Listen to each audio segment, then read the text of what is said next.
The effort to dismantle the Department of Education was a bold and controversial chapter in the political landscape of the Trump administration, reflecting a broader ideological battle over the role of federal government in education.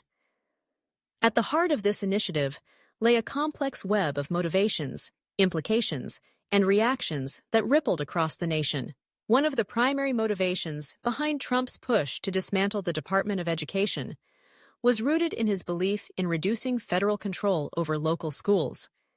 He championed the idea that education should be managed at the state and local levels, arguing that federal oversight stifled innovation and creativity in teaching. This perspective resonated with many of his supporters, who felt that Washington had become too involved in what should be a community-driven process. By advocating for the dissolution of the department, Trump aimed to empower states and localities to make decisions that best suited their unique populations and educational needs.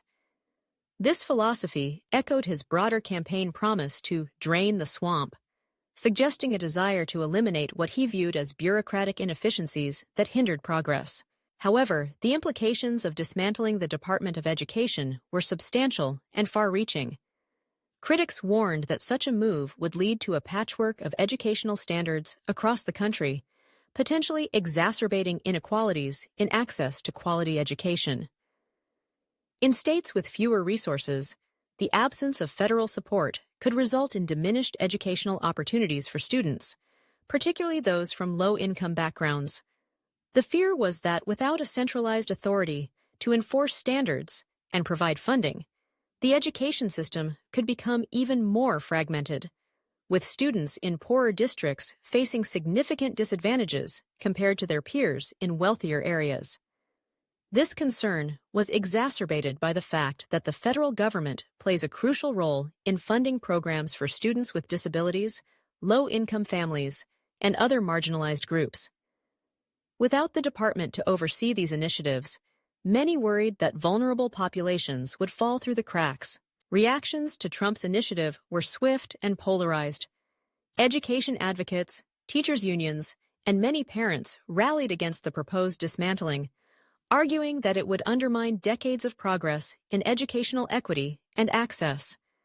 They organized protests, launched campaigns, and utilized social media to voice their opposition, emphasizing the importance of a federal commitment to public education.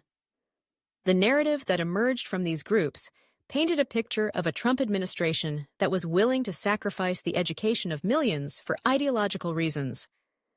They argued that education is a fundamental right, and that the federal government has a responsibility to ensure that all students receive a quality education, regardless of where they live. This grassroots activism mobilized many communities, fostering a sense of urgency and solidarity among those who believed in the importance of preserving the Department of Education. On the other hand, supporters of the initiative celebrated it as a long overdue reform. They viewed the department as a symbol of excessive government intervention in education, and they welcomed the prospect of returning power to states and localities.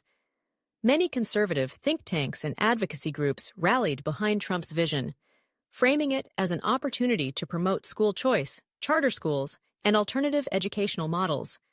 They argued that competition would lead to better outcomes for students, and that parents should have the freedom to choose the schools that best fit their children's needs. This narrative found traction among those disillusioned with the traditional public school system, further polarizing the debate.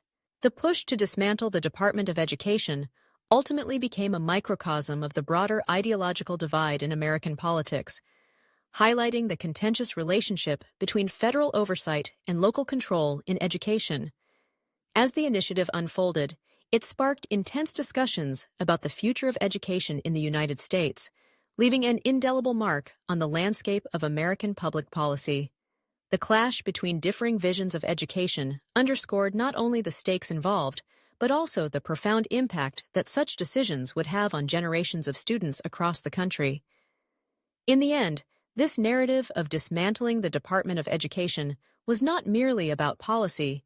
It was about the values and beliefs that shape the very foundation of American society. Please like and subscribe. Viral News 9 Daily.